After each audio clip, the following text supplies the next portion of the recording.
Hey everybody, welcome back. Hope everybody has had a good new year so far. Today I want to talk to you guys about kind of like a 2025 yearly wrap up of the goals that I had made for myself at the beginning of last year and like how well I did with them. I went back and watched a couple of my videos from the end of 2025 to sort of remember the goals that I had made for myself, just to see if there was anything in there that I had forgotten about or maybe just didn't do at all, or that maybe I did do well, and it helped me sort of, and so it helped me sort of with the content for this video. Some of my 2025 goals included reading smarter, thinking more deeply about the stuff I was reading, paying better attention to details. And I think for the most part, I really did that. Some of that just, was due to the books that I chose and didn't choose. And chose not to choose. And then some of that had to do with some of the events that I did not participate in this year. Just things that didn't actually serve my goals well. And I think, like, looking back on it, in 2024, I joined a lot of reading events that didn't necessarily serve my reading goals, but they definitely served my community goals, like making friends on BookTube, growing my channel, finding, other great channels to subscribe to, and just sort of getting a feel for how, the BookTube community sort of runs. Like, I'm not saying there's any certain way to do a BookTube video. Of course, I'm not saying that, but just to kind of get a feel for how people are doing things, sort of just what the rhythm of things is and what works for content creators and what doesn't. I joined BookTube in September of 2023. And so using the year of 2024 to kind of just get a feel for the community, I think really helped me to go into 2025 knowing how I wanted to do my channel and then being able to focus more on how do I actually want to spend my reading hours. What do I want to read? Am I willing to sacrifice what I want to read in order to participate in an event, that kind of thing? And so I was a lot more choosy with things in 2025. And I know I'm going to be even more choosy with things in 2026, but we can get into all of that later. So getting into the thinking deeper and paying better attention to details, I think another thing that really helped me was I did write in my book journal more. Not as much as I would like to, not as much as I'm hoping to this year, but I did write in it more. I did write out more like thoughtful reviews and reflections on the things that I read. And I actually made several like deep dive videos on certain books where I just focused on one book. In January, I did an analysis on Nathaniel Hawthorne's The Scarlet Letter. I also, in January, did a biography video on Nathaniel Hawthorne, both of those for Nathanuary, which is currently going on. If you're interested in that, I'll put the link to the announcement video down in the description box so you can get all the details for that. In July, I did several sort of deep dive educational type videos on Jane Austen and England in general. Since I spent some time in England in June, one of the videos that I did was on the faith of Jane Austen, and I filmed that partially from Winchester, and so I did that in July. And then in October, I did a sort of a deep dive analysis on the book Rebecca by Daphne du Maurier, which was the group read for Gothic October, as well as the Cottage Fairy Companion. When I read through that by Paola Merrill, I really got a lot of I could relate a lot, and it gave me a lot to sort of comment on and respond to. And so I made a response video about that book as well. And then speaking of response videos, I actually made 2 videos responding to the videos of others. The first one was kind of a BookTube wide sort of response. There was some talk earlier in the year about what do we do when we find out things about favorite authors that really lower our esteem of them, of their personal life. What do we do as far as reading or buying their books? Some of the authors being talked about were authors who had committed crimes, were convicted for pretty yucky stuff, or even just rumored to be involved in pretty yucky stuff. And, what do you do? when you love the books but you don't love the author. So I made a response video on that along with many other booktubers. That one is called When Good Authors Do Bad Things, and I made that in January. And then in April, I made a response video to one of my favorite booktubers, and she put out a video, extremely controversial, called There's No Such Thing as Spoilers. And I was just, I had so many things to say. She made a fantastic video and she gave really great evidences for why she doesn't really think that spoilers are so much of a thing. So I made a video talking all about why I think spoilers are very much a thing. And I'm very opposed to them. And so I will put the links to all of these videos I mentioned down in my description box. I'll just put a little list down there. You guys can watch those if you want to. But those were really fun. And I do enjoy response videos, but I do think you got to be kind of careful, because I would never want to wreck a friendship or hurt somebody or cause someone to leave BookTube or whatever. And I've seen all of that happen this year with other booktubers' response videos.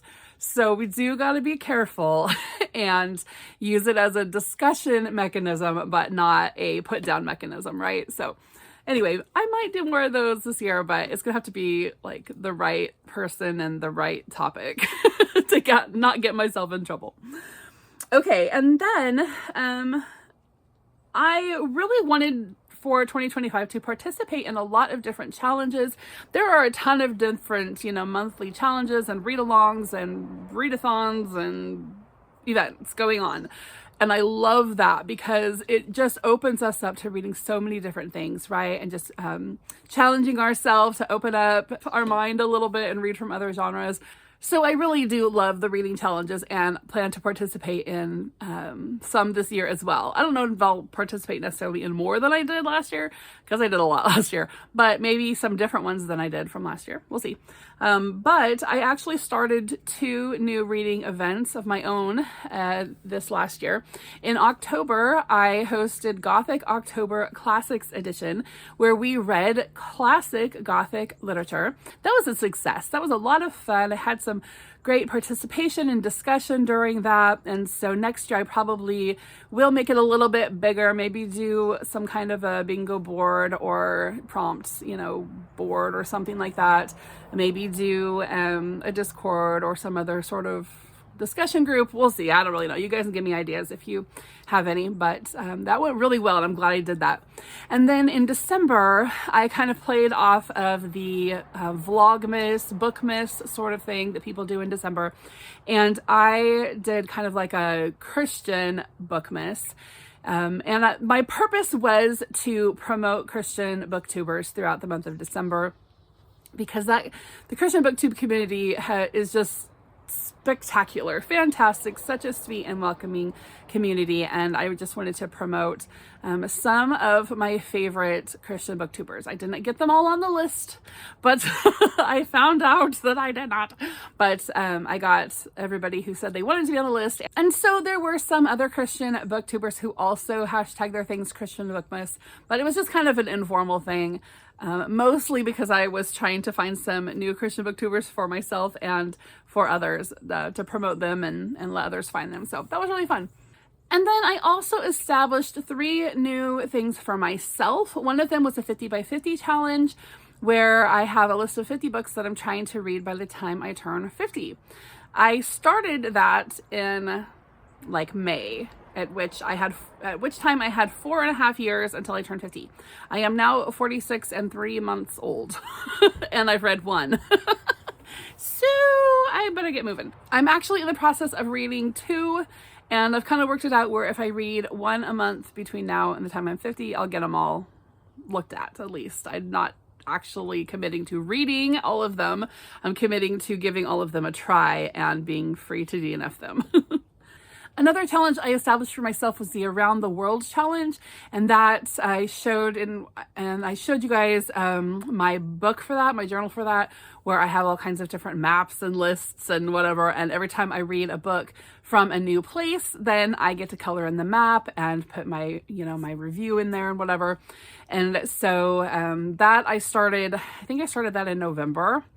And that's just kind of being a lifelong challenge, right? There's like 200 and some odd different countries and then there's all the states and all the provinces, and yeah, it'll be a long time if I ever get that filled in. But I started that this last fall. And then I also did a subscriber giveaway in July, which I plan on repeating each Jane Austen July, where I gave away, I had advertised 4 prize packages and I ended up giving away 5. Prize packages is to different listeners, and it was all like random, just like random number generator type thing.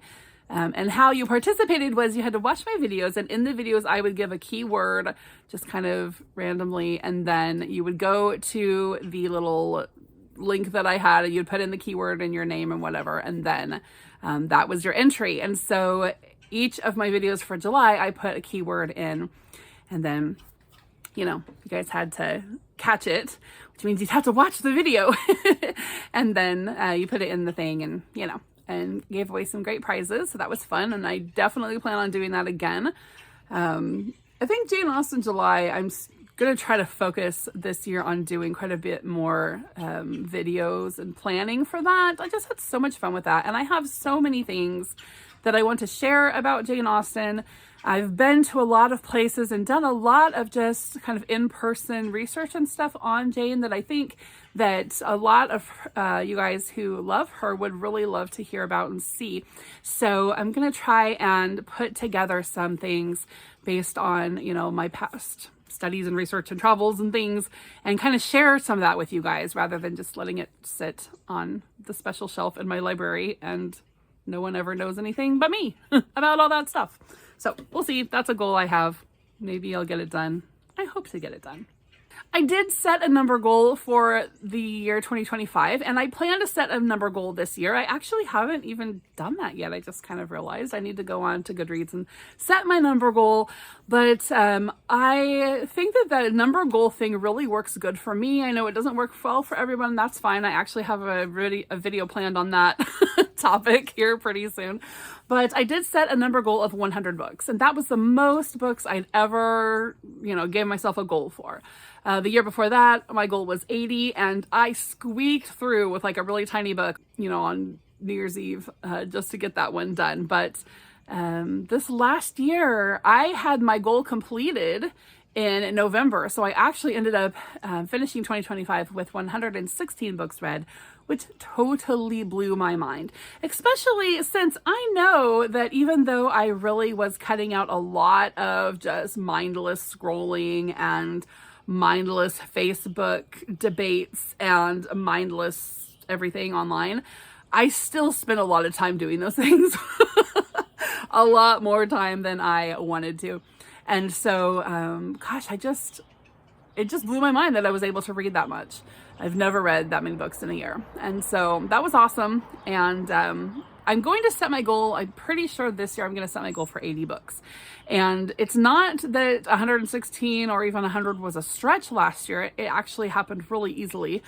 It was that this year I am reading some bigger books and just more difficult books, just because I don't have like a back history. I'm reading some Russian literature, some French literature. I think I'm even reading Goethe. I'm reading stuff that I know nothing about the historical background, right? The culture, the climate of the climate of the culture, just none of that.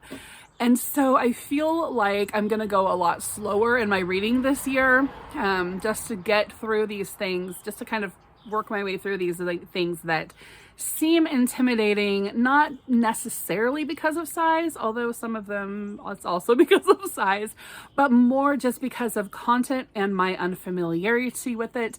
The amount of time I'm going to need to put aside the book and research things and try to help myself understand, right? I feel like there might even be film versions involved in some of these just to help me wrap my brain about what is going on. I really do want to make a good effort to read some of these things this year that are more advanced for me.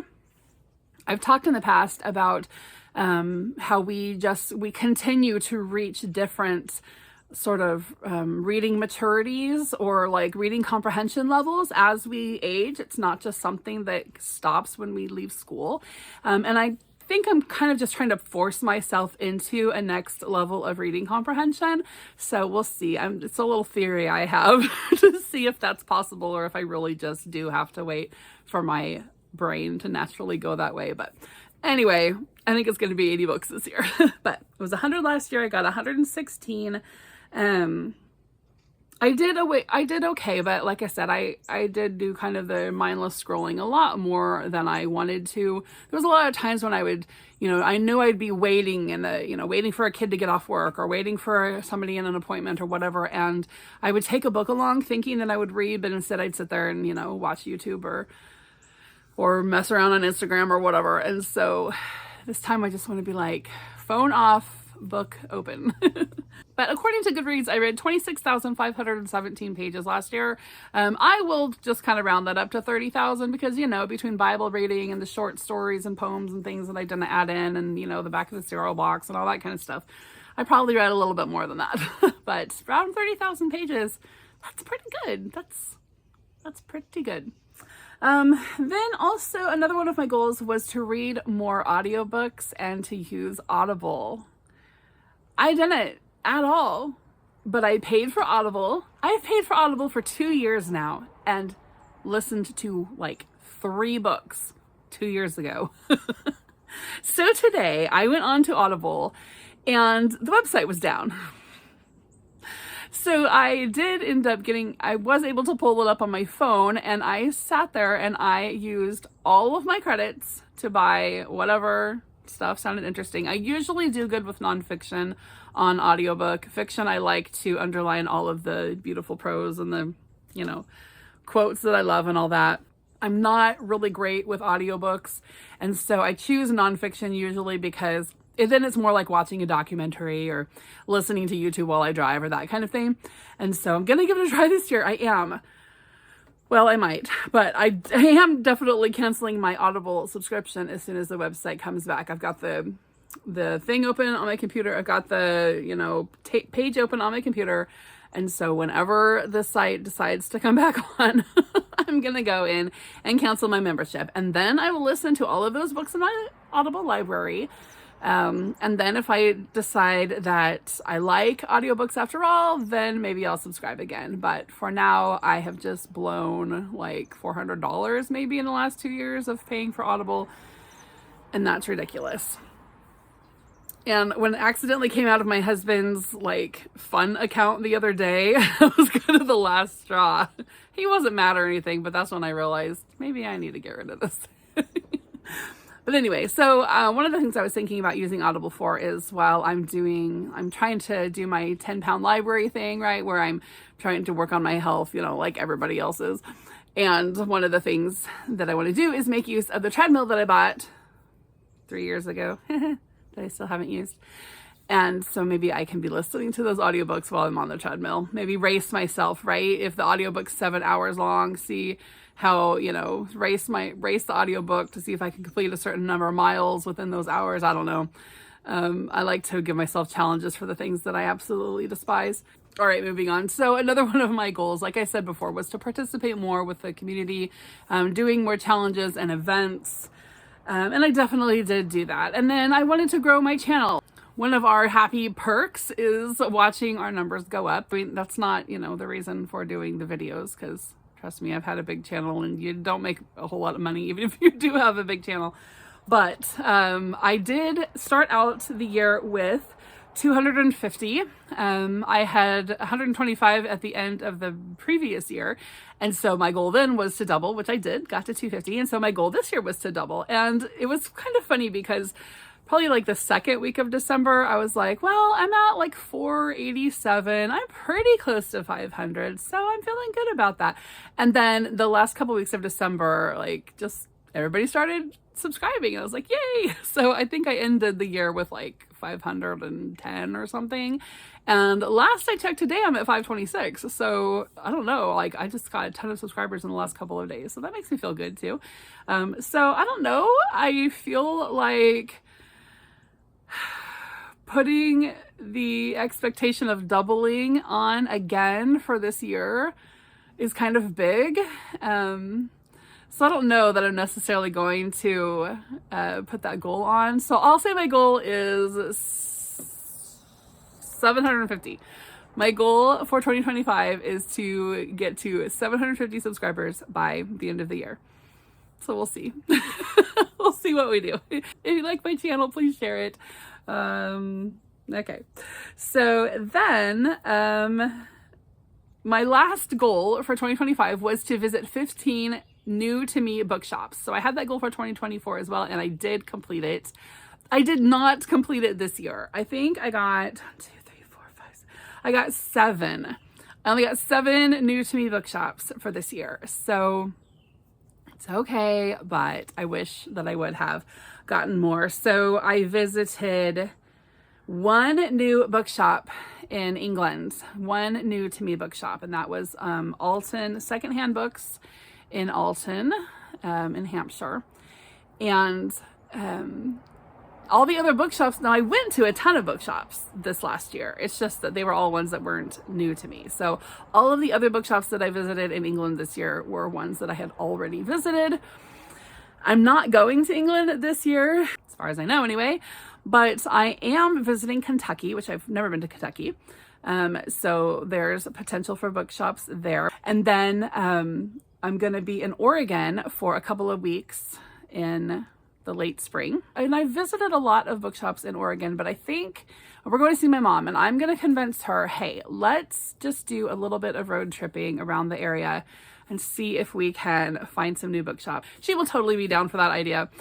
So we'll work that in. And then where else am I going? Oh, my daughter and I are going to Hot Springs. My oldest daughter, Lindsay, and we like to take an annual just weekend somewhere, but we're actually going to go during the week so we can shop. And we're going to go up to Hot Springs, Arkansas, which is about 3-ish hours away. I'm sure I'll hit some bookshops there.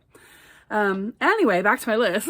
So I did, in Richland and Kennewick, Washington, I visited 2. I visited Kennewick's Barnes & Noble and a bookshop called Adventures Underground in Richland. And I did those in June and July when I was out there to be with my mom when her husband was in the hospital. In August, I visited that Black Ribbon Books in Hot Springs, Arkansas, which was in the basement of my hotel. And then I went to Austin, Texas with another one of my daughters, and I visited Book People, which apparently is kind of like a well-known, popular bookshop there. And then October, our family went on a camping trip to the Fort Smith area, Fort Smith, Arkansas. And I went to the Books A Million at Fort Smith, and then I went to a shop called Chapters on Main in Van Buren, which is just kind of next door. So I did visit, what was that, 7? And they were great. All right, guys, so that is my wrap up for 2025 and the goals that I had. I think I did pretty good, and I definitely had a lot of fun. I learned a lot. I met so many fantastic people, which is really, honestly, truly the very best part of BookTube are the friends. I was just telling my husband that the other day. I'm like, people who say you can't make friendships online, they don't know what they're talking about. They just don't have online friends, I don't think, because you can, and it's so easy, and people are so kind, and it's such a great way to establish friendships with people that you really relate to and that you could have these kind of nerdy discussions with and all the stuff. And sometimes you even get lucky and meet them in real life and become real life friends, and that is super spectacular. So thank you, BookTube, for a great year. I'm looking forward to 2026. Hope everybody is having a great day and staying warm and cozy. It's 47 outside, and so I had to come out here, right? Because if you're a northerner who is in the south against your will, you take advantage of every cold day that comes along.